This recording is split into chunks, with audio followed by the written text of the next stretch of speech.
Hola figuras singulares. En el vídeo de hoy os presento mi valoración de la actuación de los 25 pilotos diferentes que hemos visto a lo largo de la temporada 2017 de Fórmula 1. Destacar que es mi opinión personal, intento ser justo y honesto con todos los protagonistas, pero no deja de ser mi punto de vista, con lo cual evidentemente podéis discrepar de lo que diga y dejar vuestros comentarios al respecto. Dicho esto, vamos a comenzar. Luisito se proclamó campeón con 363 puntos. El ya 4 veces campeón del mundo ha sido autor de una temporada atronadora en la que podemos diferenciar dos fases: una primera mitad en la que mantuvo una batalla muy disputada con Figueredo, que lideraba el mundial en el ecuador del mismo, y una segunda parte en la que Trampilton utilizó el modo apisonadora y nadie fue capaz de detenerle. En las primeras carreras tuvo algunos problemas para extraer todo el potencial de un monoplaza, el W08, algo inestable y que no era tan superior como sus tres predecesores. Aunque consiguió ganar en China, superar a Frigodedo en un duelo de tú a tú en España y ganar sin apenas oposición en Canadá y Gran Bretaña, no era él sino el piloto alemán quien encabezaba el campeonato gracias a su mayor regularidad, y el botarate no estaba excesivamente lejos. Y es que Hamilton alternaba esas victorias con actuaciones un poco flojas, como el cuarto puesto de Rusia y el séptimo de Mónaco. De Bélgica, donde Hamilton supo contener a Bottas en un duelo muy reñido, en adelante, las cosas fueron más fáciles para el piloto británico. Se paseó en Monza, obtuvo un triunfo imprevisto en Singapur aprovechando que los dos Ferrari se autoeliminaron en la salida, y supo conservar la calma en Malasia para dar por bueno un segundo puesto que le reforzaba al mando del mundial. Un enfoque bastante diferente al que llevó al desastre a Sebastian Vettel en la carrera anterior.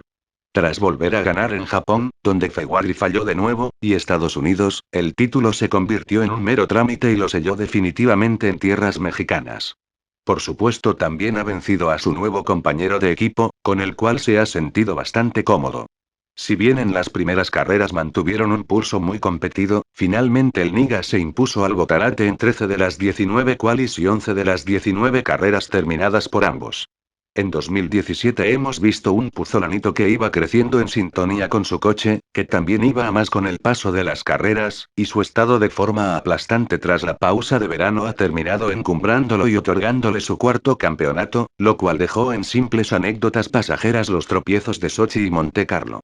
Probablemente este haya sido su mundial más admirable, o por lo menos aquel en el que ha sufrido menos altibajos a lo largo de la temporada, y con un coche no tan extremadamente bueno como el que tuvo en 2014 y 2015. En resumen, este año hemos visto el Carl Johnson más maduro. Por todo esto le doy un 9. Frigodedo fue subcampeón con 317 puntos. Aunque finalmente no pudo alzarse con el título, el piloto alemán lideró el campeonato durante más de la mitad del mismo, y en mi opinión eso se debe a que consiguió resultados excelentes con un coche muy competitivo, pero que no era el mejor. La no consecución del mundial se explica en parte por problemas de fiabilidad de Ferrari y Rosell, y en parte por errores del 4 veces campeón del mundo. Su reacción colérica en Bakú, embistiendo a Jaimito, fue castigada con un stop and go que le privó de la victoria, mientras que en Singapur, su defensa un poco arriesgada para un líder del mundial en la salida tuvo consecuencias nefastas. Este último fue un incidente de carrera, incluso se podría admitir que, en rigor, no fue un fallo del piloto germano, pero lo que es evidente es que tuvo un efecto mucho más pernicioso que su acción en Azerbaiyán. Luego dos problemas de motor, uno en la clasificatoria de Malasia y otro en la carrera de Japón, que obviamente no le podemos imputar al piloto y sí al equipo, fulminaron de forma casi definitiva sus aspiraciones al campeonato. Salvo esas dos excepciones ya comentadas, Bottas pilotó de manera sobresaliente en 2017. Logró superar a su compañero de equipo, que disponía del mismo material, por más de 100 puntos en la clasificación general, una diferencia tan grande que no se puede explicar solamente por contar con el favor de la escudería. Y es que de las 19 clasificaciones y las 16 carreras en las que podemos juzgar el rendimiento de ambos pilotos de rojo, Sebastian Vettel ha sido mejor que Mr. Scarcha en 15 sábados y 14 domingos, lo cual habla por sí solo. El piloto alemán también se ha convertido en el primer hombre que supera a un Mercedes en el campeonato desde que comenzó esta era de los motores híbridos en 2014. Los buenos números de Frigodedo este año se explican en gran parte gracias a su ritmo a una vuelta, una de sus evidentes fortalezas. El Teuton clasificó 14 veces en primera línea de parrilla, mientras que el Botines, con un coche mejor que el suyo, solo lo hizo en 5 ocasiones. Cuando el SF-70H era más o menos igual de fuerte que el W08, Sebastian Vettel marcó la diferencia. Cuando las flechas de plata comenzaron a marcharse en términos de rendimiento, todo se le escapó de las manos al piloto alemán. La tristeza por no haber podido alcanzar la gloria no debe ocultar las muchas cosas buenas que ha hecho en 2017. Voy a ponerle un 9. El gato con botas finalizó tercero con 305 puntos. El primer año del piloto finlandés en mierdeces ha sido claramente de contrastes, con dos mitades claramente diferenciadas. Comenzó con un podio en Australia, y aunque en China estuvo bastante discreto, en Bahrein ya situó su coche en la pole y en Rusia llegó su primera victoria. A pesar de una rotura de motor que le hizo abandonar en España, a continuación encadenó 5 podios seguidos, entre ellos un nuevo triunfo en Austria, que le mantuvieron como aspirante al campeonato llegado el Ecuador del mismo. En aquel momento el Botines y Luisito empataban a 5 en su duelo particular en carrera y solo había 19 puntos de diferencia entre ellos en el Mundial, lo que le sirvió para renovar su contrato poco después. Pero esas buenas sensaciones cambiaron radicalmente tras el descanso veraniego, cuando Hamilton mejoró tremendamente, el gato con botas pegó un bajón preocupante, o las dos cosas. No en vano el piloto nórdico clasificó y finalizó los 6 grandes premios siguientes por detrás de su compañero de equipo, y hubieran sido 7 sin el toque que sufrió Puzolanito en la salida del Gran Premio de México. Con el británico ya como campeón del mundo, el Botarate pudo cerrar la temporada en lo alto, con 2 poles y una victoria en Abu Dhabi, aunque no está claro que su compañero se empleara a fondo en esas 2 últimas pruebas. Si a media temporada parecía que estaba en condiciones de desafiar a Jaimito, al término de la misma su estatus de segundo piloto ha quedado más que contrastado al haber sido destrozado por el Niga. No se puede tachar de malo un año en el que ha sumado más de 300 puntos, algo de lo que pueden presumir muy pocos pilotos de Fórmula 1, pero el propio gato con botas sabe que tiene cosas que mejorar si quiere seguir en la escudería alemana a largo plazo. Le daremos un 7. Kimi Raikkonen obtuvo el cuarto puesto tras haber sumado 205 puntos. El piloto finlandés acabó más de 100 puntos por detrás de su compañero de equipo, que lo hizo mejor que él en la práctica totalidad de clasificatorias y carreras de esta temporada. Bien es cierto que Ferrari Rossi apuesta claramente por Frigodedo en su lucha por el campeonato, pero eso también ocurrió el año anterior y aún así el finlandés no terminó el campeonato tan lejos del alemán. La muestra más clara de las preferencias de la escudería la tenemos en Mónaco, donde permitieron que Vateres rodara más tiempo en aire limpio antes de hacer su primera parada para superar al piloto nórdico, que iba primero tras haber obtenido la pole, y llevarse la victoria. Una decisión completamente lógica como se ha demostrado a posteriori, no es una crítica sino una observación. Pero aún así no cabe duda de que este año el tetracampeón del mundo ha sido mucho mejor que Kimi Rinconete, que solo ha podido superar al germano en Silverstone, con el pinchazo para su compañero de equipo en la penúltima vuelta, y en México, donde hubo el incidente en la salida que hundió sus opciones de victoria. Si clasificas por detrás de tu compañero de equipo casi siempre, pues lo más normal es que acabes las carreras por detrás de él también casi siempre, y eso es lo que le ha pasado a Kimi Raikkonen. Ha habido grandes premios en los que ha cruzado la línea de meta casi medio minuto después que Frigodedo.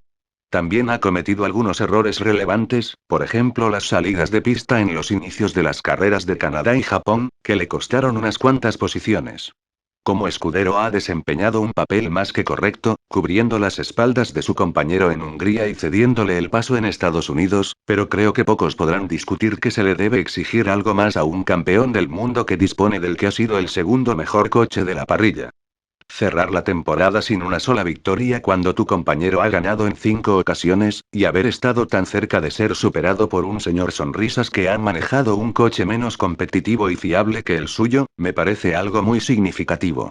Aunque tengo la sensación de que ni a él ni a su compañero les importa mucho que haya esta diferencia tan grande entre ellos. Vamos a ponerle un 6. El Ricitos acabó en quinto lugar con 200 puntos. El piloto australiano ha sido víctima de la pobre fiabilidad de su monoplaza esta temporada, sufriendo un total de 5 abandonos por problemas mecánicos.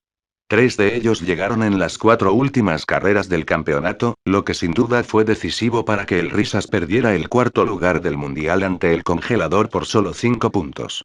No obstante, el australiano ha conseguido más podios y victorias este año con un coche, el RB13, menos rápido y menos fiable que el SF70H del finlandés, lo cual habla muy bien de su consistencia y su capacidad para conseguir grandes resultados aún en situaciones adversas. Su inteligencia en la pista no excluye que también es un auténtico as cuando se trata de adelantar, y eso es algo que puede comprobarse fácilmente revisando carreras como las de Bakú, Monza e Interlagos. No obstante, y como veremos en breve, Máximo Escape ha ganado el duelo entre compañeros de equipo tanto en quali como en carrera, aunque al final, por caprichos del destino o de la mecánica, los puntos pueden dar a entender lo contrario. El señor Sonrisas es un piloto extraordinario, pero tiene a su lado otro piloto que también lo es, y sinceramente creo que este año el neerlandés ha sido un poco mejor que él. Como ya hemos visto, las numerosas averías que han sufrido los dos chicos de orina de Chuck Norris hacen difícil toda comparativa entre ellos, pero si algo tengo claro es que ambos son unos genios al volante. Ojalá podamos corroborar eso y valorarlos más adecuadamente la próxima temporada, con un coche menos frágil y más veloz. Voy a ponerle un 7,5. Máximo Escapen terminó como sexto clasificado gracias a sus 168 puntos. El holandés es el piloto que ha completado menos vueltas en 2017 entre los que participaron en la temporada completa, lo cual resulta especialmente desafortunado teniendo en cuenta que Verstappen es probablemente el piloto más espectacular de la Fórmula 1 actual. Mi hijo ilegítimo solo ha podido terminar 13 de las 20 carreras celebradas este año, pero bajo mi punto de vista ninguno de esos 7 abandonos fue responsabilidad del chaval. 4 de las 7 retiradas fueron provocadas por causas mecánicas, que para más INRI aparecían cuando la estrella neerlandesa rodaba en posiciones de cabeza. En Canadá se le paró el coche cuando iba segundo y en Azerbaiyán tuvo que abandonar cuando iba por delante del Risas, quien posteriormente obtendría el triunfo. Los otros 3 abandonos fueron por incidentes en la primera vuelta que no se pueden achacar a una imprudencia suya. En el Gran Premio de China, segunda carrera del año, Sato Jr. firmó una de sus mejores actuaciones del año cuando terminó tercero tras haber comenzado 16º, ganando 9 posiciones en una primera vuelta estratosférica con un coche que no era tan competitivo como lo fue al final de temporada. Pero por desgracia una estrategia que resultó errónea en Mónaco, un incidente con su compañero de equipo en Hungría, y sobre todo, la falta de fiabilidad provocaron que mi hijo ilegítimo no volviera a pisar un cajón hasta la 15ª carrera de 2017, en Malasia, cuando obtuvo una victoria de prestigio derrotando a Hamilton en la pista. A continuación vino un segundo puesto en Suzuka, un controvertido cuarto puesto en Austin y otra inapelable victoria en México. Afortunadamente la evolución del RB13 llegó con tiempo suficiente para que Mad Max la llevara a la práctica con excelentes resultados. Ha cometido algún que otro error, pero estaremos de acuerdo en que quedan compensados sobradamente con su fenomenal talento al volante. De no ser por la mala suerte que le ha azotado durante la primera mitad de la temporada, seguramente hoy tendría los mismos puntos que el Ricitos, o incluso más. Que en 13 de las 20 qualis y 5 de las 7 carreras terminadas por ambos el holandés se haya impuesto al australiano es buena muestra de ello. Estamos hablando de una fiera tremenda que todavía está mejorando, y si la fiabilidad le respeta en 2018, a lo mejor podría ser una amenaza en la lucha por el título. Le doy un 8,5. Checo Pérez concluyó en séptima plaza con 100 puntos. El piloto mexicano ha obtenido el séptimo puesto en el campeonato, como ya hiciera en 2016, pero también ha vivido una temporada turbulenta por la difícil convivencia con su nuevo compañero de equipo Esteban Bocón. Cosa que por otro lado ha sido uno de los focos de interés del campeonato, pero bueno. Lo que decía, que Perezoso y Tocón no han sido precisamente la pareja mejor avenida de la parrilla, puesto que sus monoplazas han entrado en contacto hasta en 4 carreras diferentes, y casi siempre con consecuencias graves para sus aspiraciones. El mariachi abrió un poco la veda cuando se negó a ceder el paso a Bocón en Canadá, y la situación se agravó tanto que finalmente Indiana Force acabó por tomar cartas en el asunto y prohibirles que lucharan entre ellos.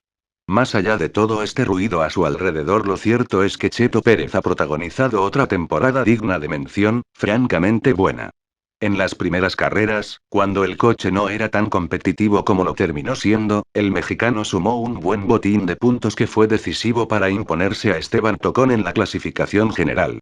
Perezoso también ha superado a su nuevo compañero de equipo en su duelo personal en clasificaciones y carreras terminadas por ambos, 13-7 y 11-7 respectivamente, si bien las diferencias entre ellos han sido cada vez más pequeñas con el paso del tiempo.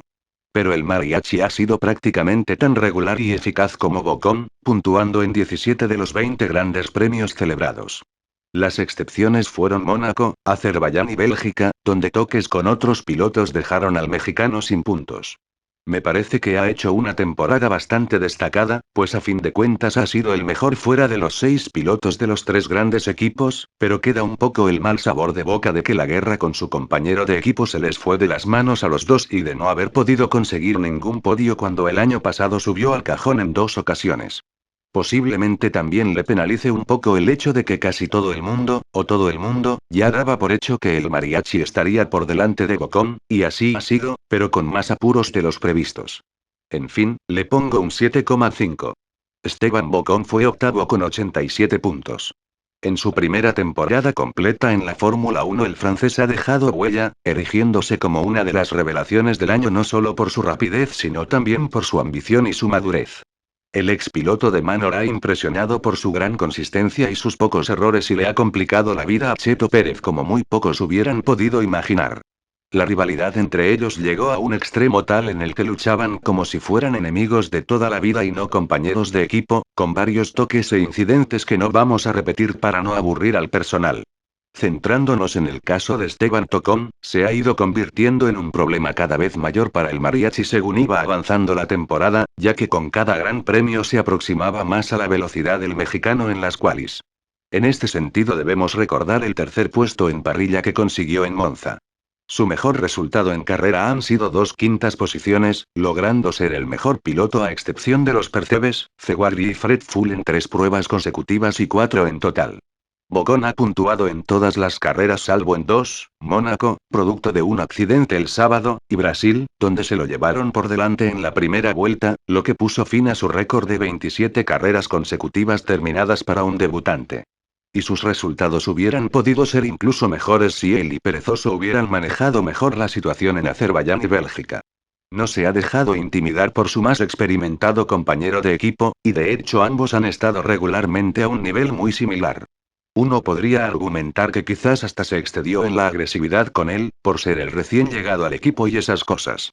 Finalmente Checo Pérez ha conseguido más puntos y se ha impuesto en más clasificatorias y carreras a Bocón, pero el balance de puntos a partir del Gran Premio de España favorece al piloto francés por 68 a 66. Si sigue en esta línea estoy convencido de que la experiencia adquirida puede hacer de él una de las estrellas del futuro en la Fórmula 1. Vamos a darle un 7,5. Carlos Sainete consiguió la novena posición con 54 puntos. Este año el piloto madrileño ha alcanzado logros fantásticos, pero también le hemos visto cometer errores sonados. Si empezamos por los malos momentos tenemos que referirnos al accidente con Lance Vance en la primera curva de Bahrein, el accidente en la salida de Canadá y otro accidente en la salida de Japón, su última carrera con Torito Bravo. Puede llamar la atención que un piloto que actualmente está fuera de la Fórmula 1 como Daniil Kilowatt haya estado tan parejo con él, alguien por cuyas cualidades frenado la ha pagado, en las clasificatorias. Pero esto último no es ninguna sorpresa si repasamos sus conquistas este año, en el que a mi juicio ha estado bastante por encima de las posibilidades de su monoplaza. Trata de arrancarlo, ha puntuado en 10 de las 20 carreras de 2017, logrando igualar el mejor resultado de un piloto de Toro Roñoso en los 9 últimos años cuando su pilotaje sin fisuras y una estrategia acertada lo llevaron a finalizar en cuarta posición en Singapur. También consiguió otro buen resultado en otra carrera con la pista mojada, la de China, en la que terminó en séptimo lugar tras tomar la salida con neumáticos de seco.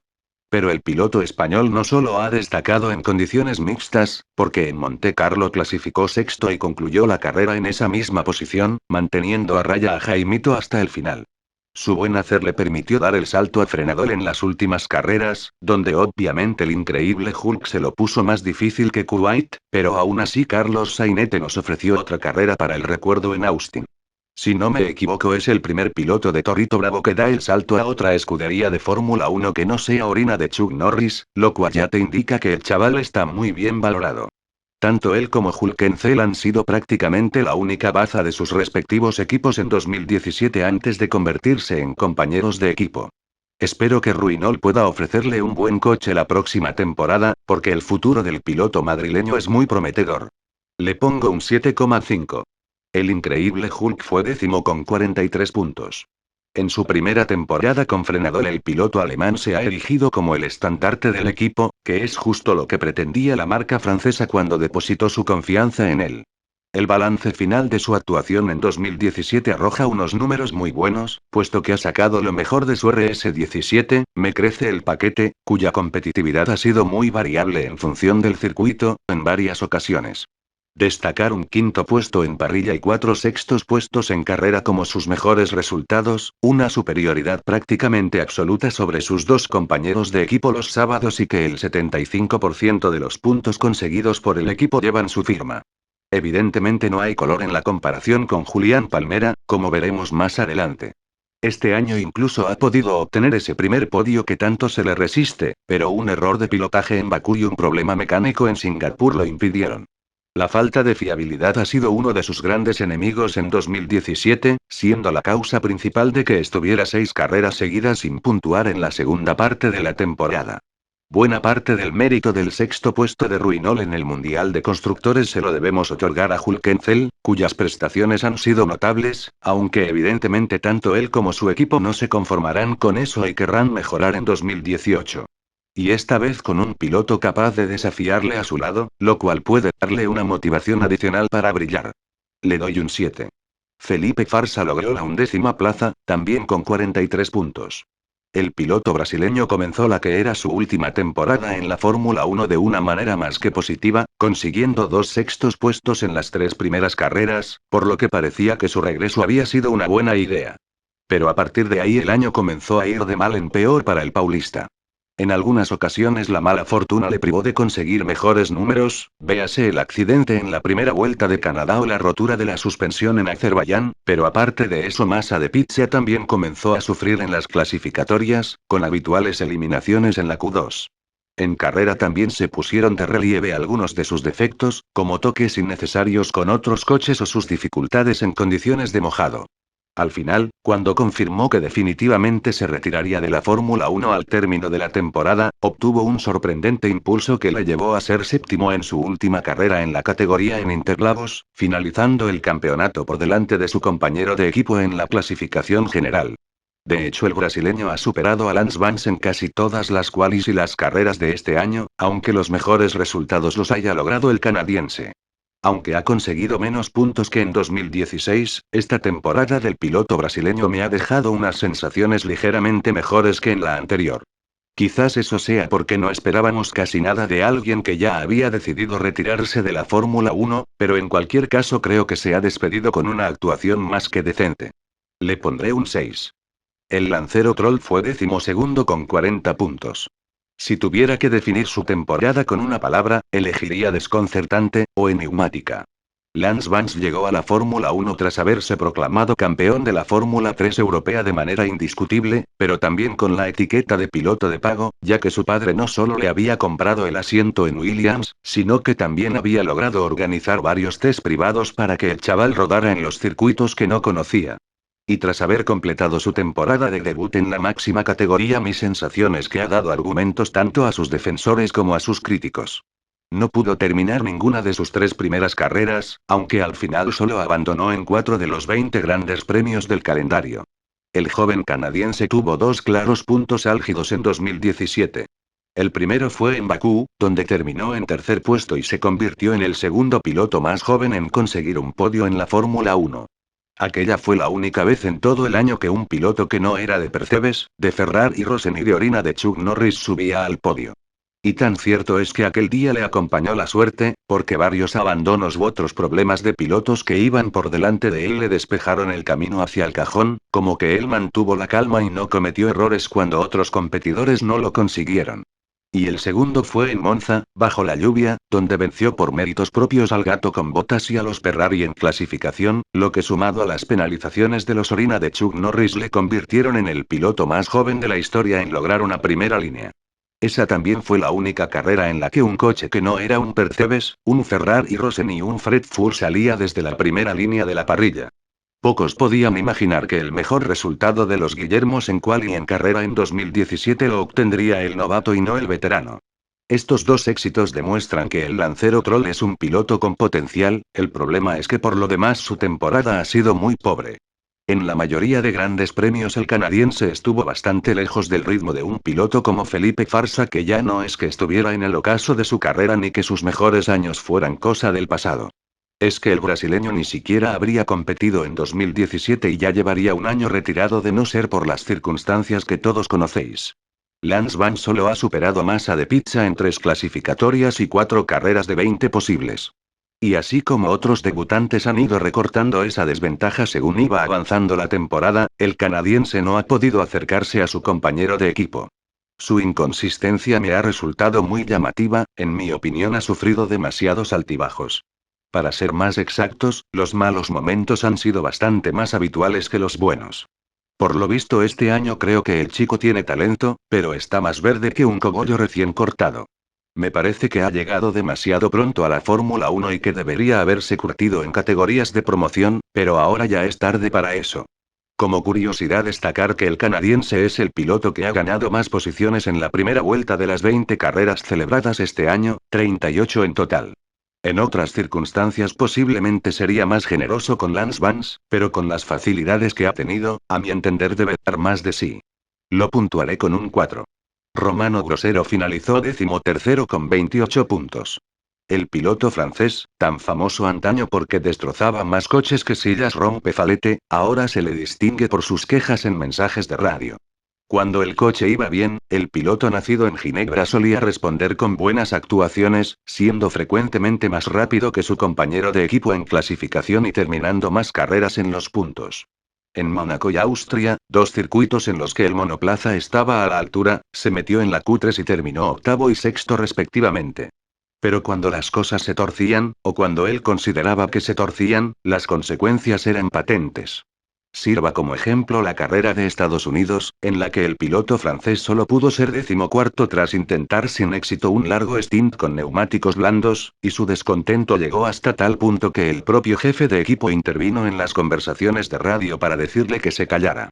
Eso por no hablar de su constante guerra con los frenos, lo de este hombre con los frenos es digno de estudio.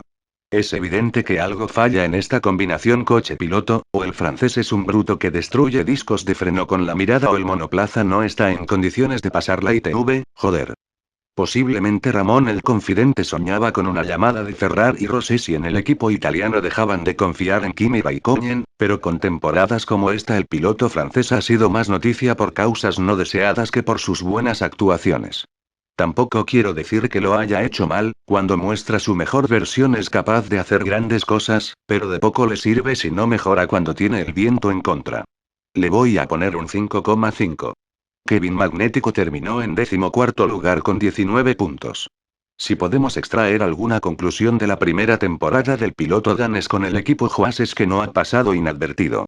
Varios competidores, el increíble Julio Fernando Alfonso entre ellos, han mostrado públicamente su enfado con lo que consideran que es un pilotaje excesivamente agresivo o duro del Magnum, hasta el punto de que se comenta que el KH7 lo ha denunciado por abusón. Por lo general el vikingo mangante no clasificaba bien, y eso le obligaba a intentar remontadas en carrera, para lo cual debía arriesgar en sus luchas con otros pilotos. Esta situación ha generado adelantamientos fantásticos, como el que le hizo a Massa de Pizza en Japón, y otras maniobras sucias o por lo menos discutibles.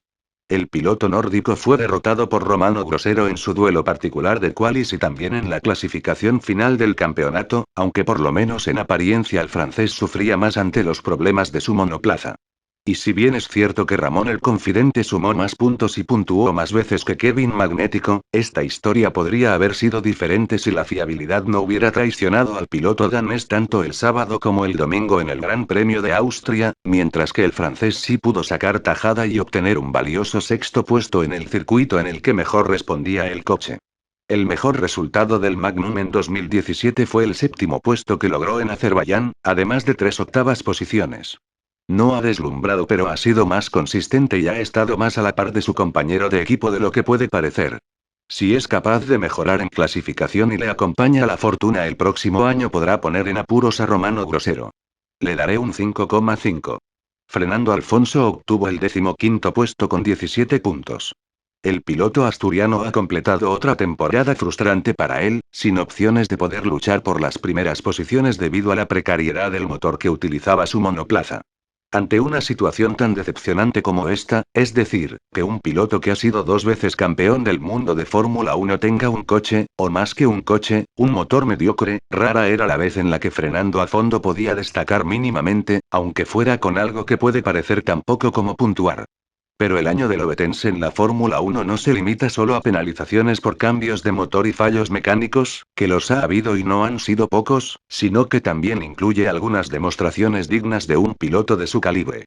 En aquellos grandes premios en los que la potencia del propulsor no era algo fundamental, Cabezonso ha cumplido con creces. Ya en Montmeló fue capaz de clasificar en una inesperadísima séptima posición, aunque luego todo se fue al traste en la salida. Monte Carlo fue otra buena oportunidad, pero él optó por ausentarse de dicha prueba para correr en las 500 millas de Indianápolis. Sus primeros puntos del 2017 llegaron tras una carrera de locos en Azerbaiyán, mientras que en Hungría fue sexto y también consiguió la vuelta rápida. Singapur era territorio propicio para otro buen resultado, pero lamentablemente un accidente múltiple en la primera curva destrozó la parte lateral de su MCL-32 y arruinó lo que había sido una salida espectacular en mojado. Finalmente Fernando Palfondo cerró la temporada acabando las 3 últimas carreras entre los 10 primeros. A todo esto hay que añadir que fue holgadamente superior a su compañero Estofado Vandormido tanto en las clasificaciones, donde el español se impuso en 15 de los 18 grandes premios en los que podemos valorar a ambos los sábados, como en carrera, llegando por delante del belga en 5 de las 7 pruebas en las que ambos pilotos de Maclata cruzaron la línea de meta. Creo que desde el punto de vista del desempeño individual esta ha sido una temporada muy buena para Fernando Alfonso, porque a pesar de que ha abandonado más carreras de las que ha podido terminar, ha dejado muestras de su talento siempre, o casi siempre, que la mecánica se lo ha permitido, llevando al monoplaza a alturas que por prestaciones no le correspondían. A ver si de una vez por todas su equipo puede darle un coche competitivo, al menos para luchar por los podios, en 2018, que ya va siendo hora. O mejor dicho, ya va siendo año. Le pongo un 7,5. Estofado Vandormido acabó como 16º clasificado con 13 puntos. Sí, 13, agárrame la que me crece. En su primera temporada completa en la Fórmula 1 el piloto belga ha tenido contadísimas oportunidades para demostrar todo su talento por las pobres prestaciones de su Maclata profunda, a lo que hay que añadir que tenía a su lado a Fernando a fondo, considerado uno de los mejores pilotos de la actualidad. Así las cosas es comprensible hasta cierto punto que el piloto español le haya superado en la gran mayoría de clasificatorias en las que se han medido y también en casi todas las carreras en las que ambos han cruzado la línea de meta. Dicho esto, también es justo subrayar que Vandormido ha ido claramente de menos a más en 2017, pasando de errores graves como sus accidentes en España y Mónaco a 2 séptimas posiciones muy destacables en Singapur y Malasia. En estas rondas en particular, dentro del tercio final de la temporada, el piloto belga estuvo muy inspirado, clasificando por delante de su compañero de equipo. En consecuencia, creo que podemos hablar de una buena primera temporada completa para Estofado Vandormido. Posiblemente las expectativas que había sobre él eran un poco más elevadas, pero confiamos en que el próximo año tendrá mejores herramientas para demostrar de lo que es capaz. Ojalá tenga mejores resultados a su alcance y se aproxime al nivel de Fernando Alfonso. Le pongo un 6. Julián Palmera concluyó en 17ª posición con 8 puntos. El piloto británico no pudo ni siquiera completar la que ha sido su segunda temporada en la Fórmula 1, puesto que Ruinol prescindió de él a falta de 4 carreras para terminar el año después de varios meses llenos de especulaciones sobre su futuro. Y la verdad es que no creo que a nadie le extrañe que el árbol este haya terminado en la puñetera calle teniendo en cuenta sus horribles prestaciones en 2017. Cualquiera que haya seguido esta temporada de Fórmula 1 se habrá dado cuenta de la descomunal diferencia de rendimiento entre C. Palmer y su compañero el increíble Hulk. Los números no ofrecen duda alguna, Hülkenberg le ha metido un apabullante 15-0 a Palmera en las clasificatorias y le ha batido por 5-3 en las carreras en las que ambos pilotos han cruzado la línea de meta. A mayor abundamiento reseñar que en las qualis el británico fue una media de 0,84 segundos más lento que el alemán, es decir, cerca de un segundo, una diferencia enorme entre dos pilotos que tenían el mismo coche. De hecho, se trata del mayor déficit entre compañeros de equipo en clasificación de toda la parrilla. Pero a Palmerín no solo se le puede reprochar su lentitud, sino también sus errores. Por ejemplo, se estrelló en los libres de Australia, en la quali de Rusia y en los libres de Azerbaiyán, e hizo 2 trompos en Malasia. A su favor no podemos decir gran cosa, simplemente apuntar que en la mayoría de ocasiones era su compañero quien recibía las actualizaciones aerodinámicas en primer lugar, algo que parece bastante lógico, y que algunos problemas de fiabilidad le privaron de conseguir algo más, como el fallo en la caja de cambios nada más comenzar la Q3 en Bélgica.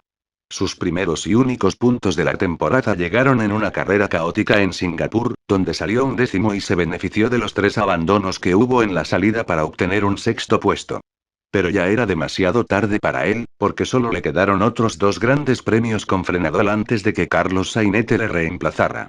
El piloto español le dio el golpe definitivo al árbol humanoide rindiendo bastante por encima de lo que lo hizo este último.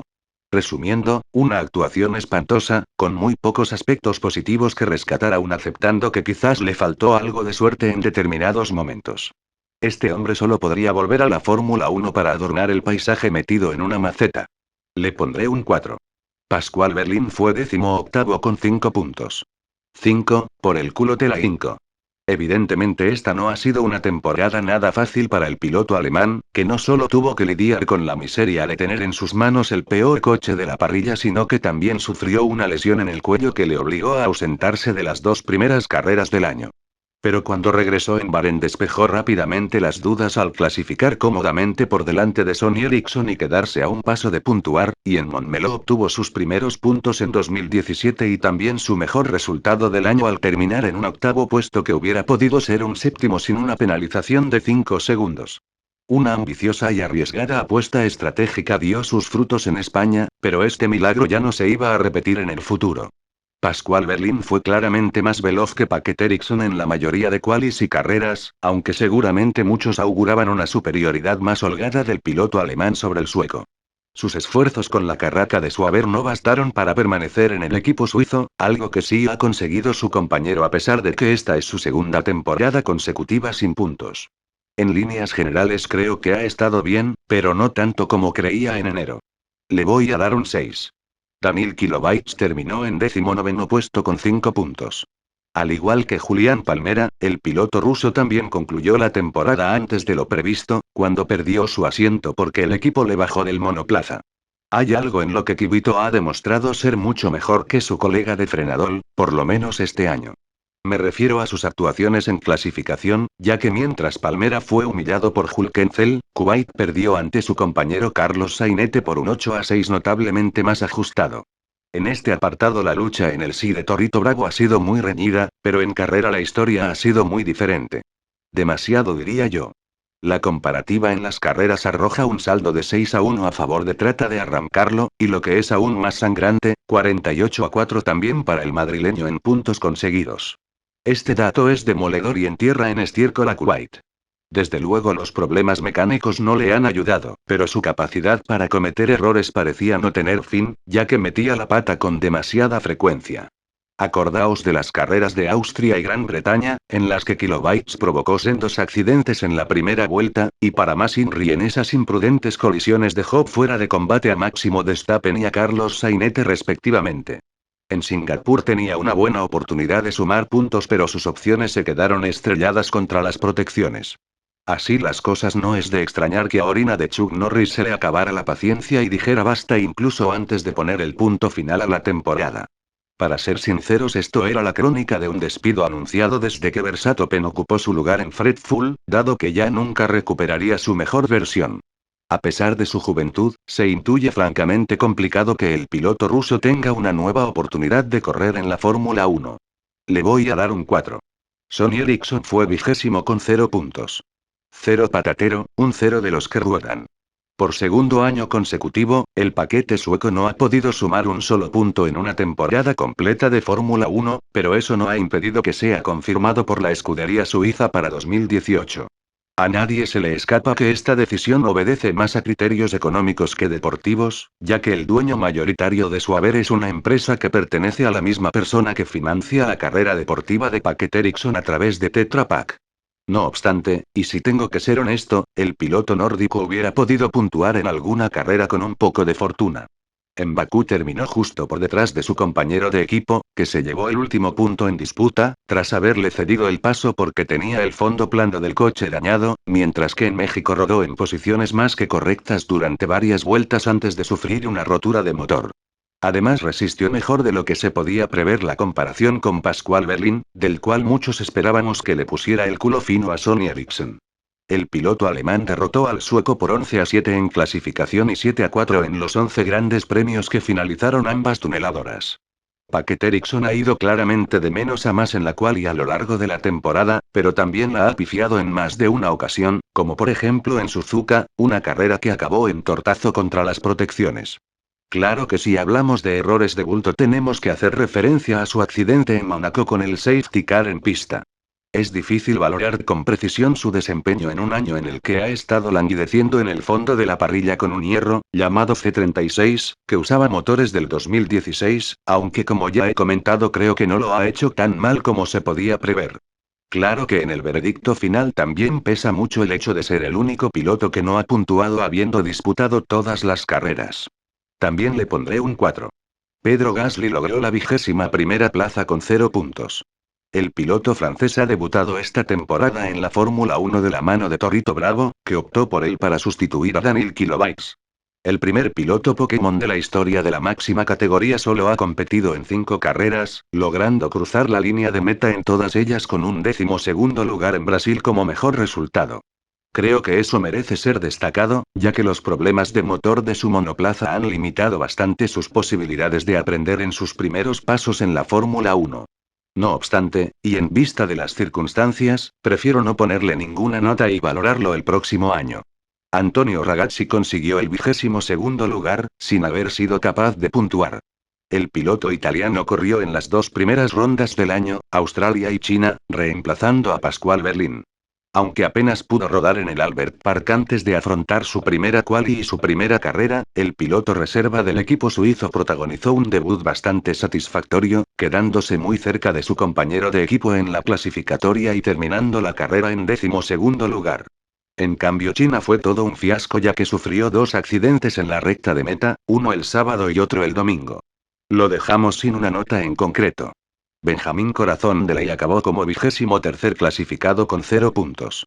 El piloto neozelandés ha sido otro de los recién llegados a la Fórmula 1 en 2017, puesto que tomó el testigo de trata de arrancarlo cuando este se marchó de Toro Roñoso para incorporarse a Frenadol. Solo ha participado en 4 grandes premios, y al igual que Pedro Gasly ha sufrido varios fallos de fiabilidad que le han complicado las cosas en su estreno en la especialidad, hasta el punto que solo ha podido cruzar la línea de meta en 2 de las 4 carreras en las que ha tomado la salida.